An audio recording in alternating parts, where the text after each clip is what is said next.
आर्यन एक गरीब परिवार का लड़का था। उसके पिता भूपेंद्र साधारण किसान थे और मां गृहिणी। काफी कोशिश और मेहनत करने के बाद भी आर्यन के घर की माली हालत नहीं संभली। पढ़ाई लिखाई पूरी करने के बाद आर्यन की क्लर्क की जॉब लग गई, लेकिन प्राइवेट फर्म में होने के कारण उसे सैलरी बहुत कम मिलती थी। अब वह भी घर में पैसे लाने लगा तो इतनी ज्यादा दिक्कत नहीं रही। बाप बेटे दोनों की सैलरी मिलाकर घर का खर्च आराम से चलने लगा। थोड़े दिनों के बाद आर्यन की शाहपुर कस्बे की रहने वाली अंशिका से शादी हो गई। इस शादी से सब बहुत खुश थे। अंशिका, तुम बहुत समझदार हो और कितनी सुंदर हो। मैं बहुत लकी हूं जो मेरी तुमसे शादी हुई। और मैं भी बहुत लकी हूँ जो मुझे ससुराल में इतने अच्छे और प्यार करने वाले सास ससुर मिले। मुझे अपने परिवार की कमी लगती ही नहीं। लेकिन मेरी आमदनी बहुत ज्यादा नहीं है, इसलिए तुमको बहुत ही किफायत से घर का खर्च चलाना पड़ेगा। वैसे तुम्हें खाने पीने की कोई कमी नहीं रहेगी। तुम इसकी चिंता मत करो, इतनी आमदनी में भी बड़े आराम से घर का खर्च चलेगा, क्योंकि मुझे भी कोई फालतू खर्च करने का शौक नहीं है।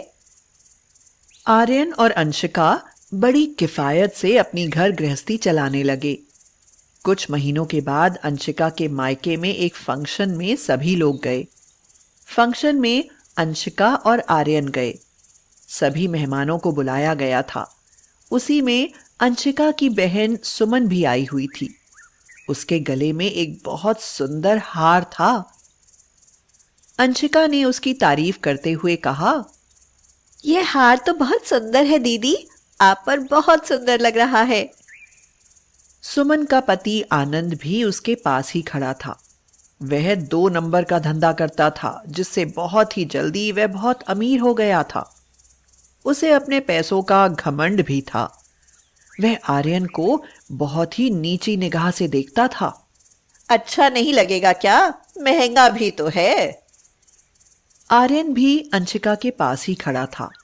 अंशिका ने पूछा, दीदी, यह हार कितने का है? तुम क्यों पूछ रही हो यह? मुझे यह बहुत अच्छा लग रहा है। मैं सोच रही हूँ कि हमारी आने वाली पहली करवा चौथ तक मैं यह हार खरीद लूं तो मैं भी पहनूंगी। मेरे तो मन में बस गया है ये। सुमन का पति आनंद बोला, अरे साली साहिबा, क्यों खामाखा में परेशान हो रही हो?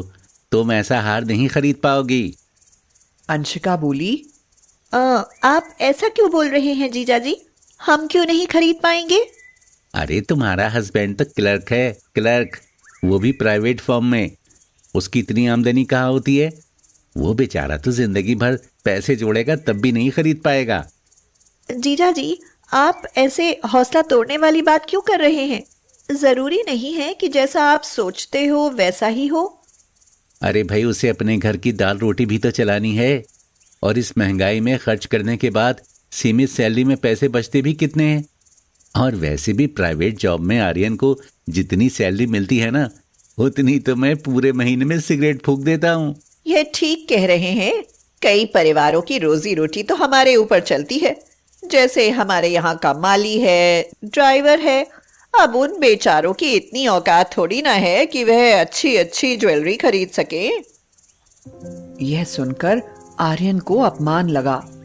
आर्यन बोला, देखिए, आप किसी की इंसल्ट नहीं कर सकते। बेशक मेरी सैलरी कम है, लेकिन मैं अपनी वाइफ की हर ख्वाहिश को पूरा करूंगा।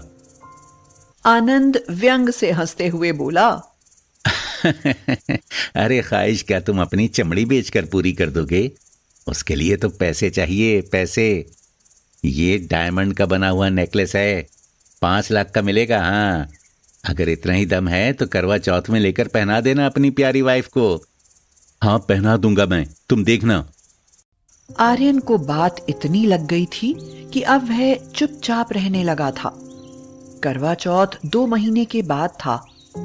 एक दिन शाम को आर्यन वैसा ही हार लेकर आया और उसने अंशिका को दिया। अंशिका उस हार को देखकर चौंक पड़ी और कहा, अरे, तुम ये हार कहाँ से ले आए? इतने पैसे हमारे पास कहाँ थे? तुम इस बात की चिंता मत करो कि मैं ये हार कहां से लाया हूं। अब तुमको भी शर्मिंदा होना नहीं पड़ेगा। अपनी सुमन दीदी और आनंद को दिखा देना कि हम भी किसी से कम नहीं हैं। वास्तव में आर्यन की गांव में पैतृक खेती थी जो उसने गिरवी रख दी और वह हार ले आया। अब उसे चिंता थी कि अपना खेत गिरवी से छुड़वा ले। इसके लिए वह दिन रात काम करने लगा।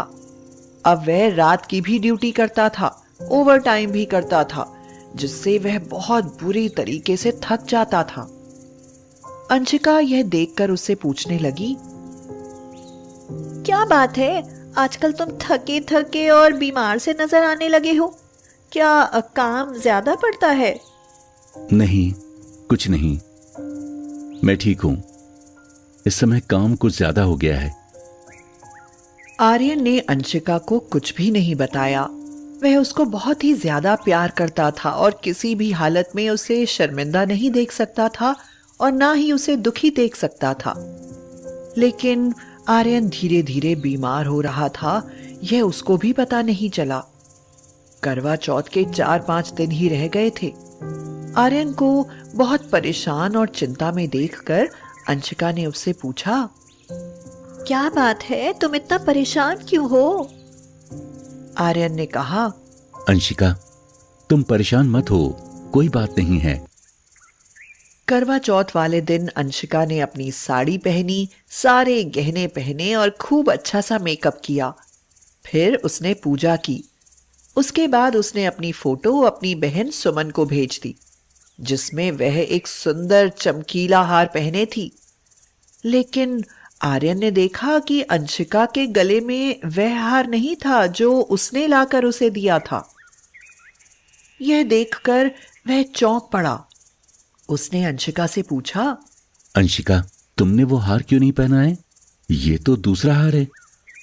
हाँ, ये दूसरा हार है। यह वह वाला हार नहीं है जो तुम लाए थे। वह हार मैंने बेच दिया है। कैसे? तुमने क्यों बेच दिया उसे?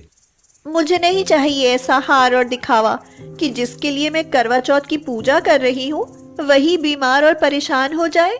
ऐसी पूजा की मुझे कोई खुशी नहीं है। मैंने पता लगा लिया कि तुमने खेत गिरवी रख दिया है, इसलिए मैंने वह हार बेचकर अपने सारे खेत गिरवी से छुड़वा लिए हैं। क्या? ये तुम क्या कह रही हो? हाँ, मैं सच कह रही हूँ। यह जो हार मैं पहने हुए हूँ ना, यह दिखने में तो वैसा ही लग रहा है, लेकिन यह है आर्टिफिशियल। आर्यन चौंक पड़ा और बोला, ये आर्टिफिशियल है? लेकिन इसकी चमक कम नहीं है। आज ये आर्टिफिशियल हार पहनकर मेरी करवा चौथ खुशी से मनी है, क्योंकि मेरी सच्ची खुशी तो इसी में है कि आप खुश रहें और सही सलामत रहें। अगर आपको ही चिंता है, परेशानी है और आप उसमें बीमार हो रहे हैं, तो करवा चौथ को ऐसा दिखावा करने से क्या फायदा है? लेकिन उन्होंने जो हमारी इंसल्ट की थी वो? झूठे दिखावे में आकर तुमने कितनी बड़ी परेशानी मोल ले ली है। हम उनकी नकल नहीं कर सकते। वे 2 नंबर का धंधा करते हैं। आपको पता है कि उनको पुलिस कभी भी पकड़ सकती है, लेकिन हमारे साथ ऐसा नहीं है। हमें लोग इज्जत की निगाह से देखते हैं। यह बात सुनकर आर्यन को अपनी गलती महसूस हुई। अंशिका, तुम सच कहती हो। हमें एक दूसरे की परवाह है और सचमुच तुमने मेरे लिए इतना बड़ा त्याग करके इस करवा चौथ को बहुत ही खास, अनोखा और यादगार बना दिया है, खुशी भरा बना दिया है। मुझे गर्व महसूस हो रहा है कि तुम मेरी पत्नी हो।